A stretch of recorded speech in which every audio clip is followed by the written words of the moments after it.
We're out here today on the Tennis Warehouse court playtesting the Mizuno Wave Enforce Tour 2. Let's go check it out.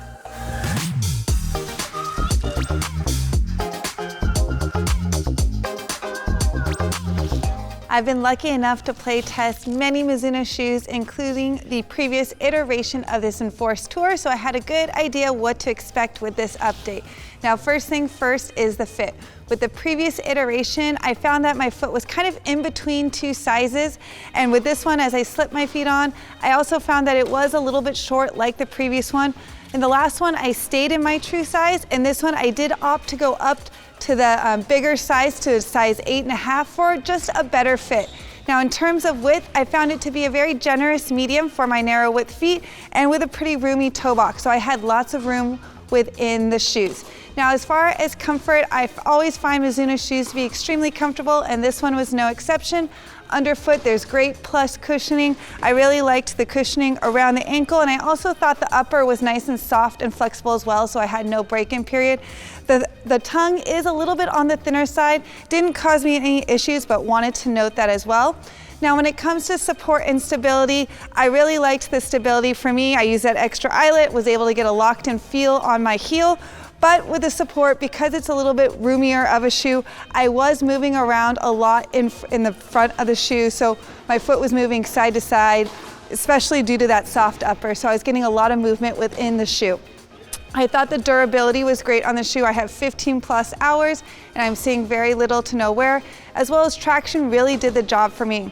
Lastly, when you look at the weight of the shoe on a scale, it is very lightweight. I find it kind of runs as an average weight shoe for me. I think that is because of the plush cushioning underfoot. I sit up a little bit higher in the shoe, so I don't get that low to the ground connected feel as much. Overall, fans of the previous iteration will have no problem transitioning over to this update. Like Britt, I actually got to wear the first iteration of these Enforce Tours, and I found, just like her, a lot of similarities between the two. In the first version, I did stay in my true size. I did find them to be a little short. This time, same thing, but I did decide to go up a half size, and I found that to be a better fit for my foot overall. I had just a little bit of room. It felt just like my true size 6, even in the 6.5. Underfoot, I really liked the cushioning. I think the comfort overall was the highlight of this playtest for me.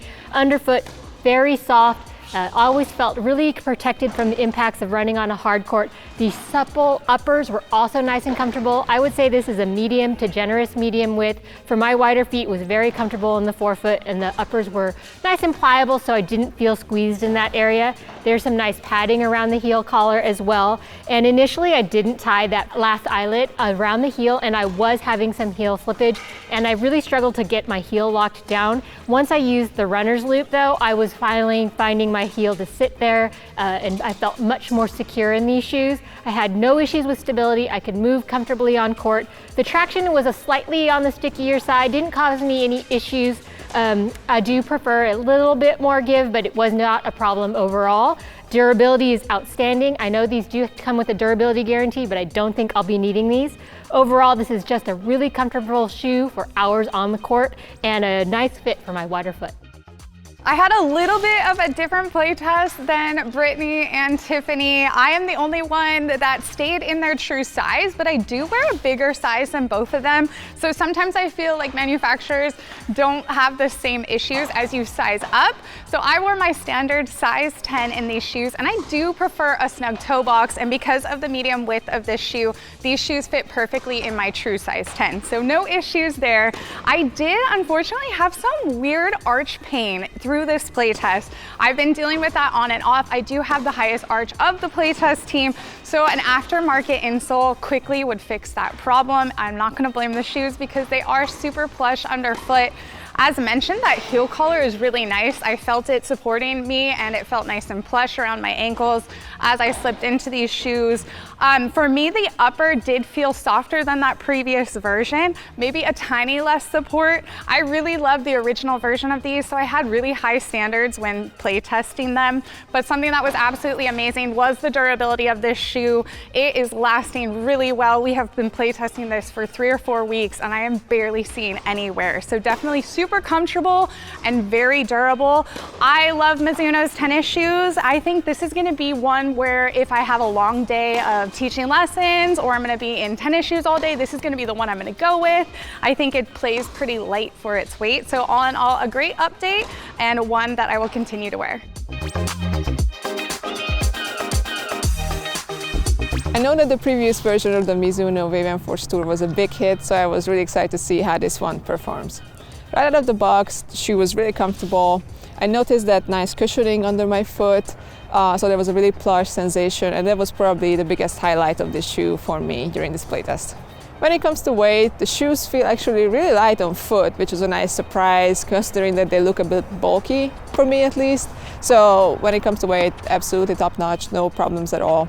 Now, the part that I actually struggled with was sizing. I did have to go up half a size just to get that nice length, but then I still didn't feel locked in enough. I tried to utilize that second eyelet just to really tighten them as much as possible around my ankle to get that nice and locked in sensation. But when I did that, I had to go so tight that it was actually kind of painful around my ankle.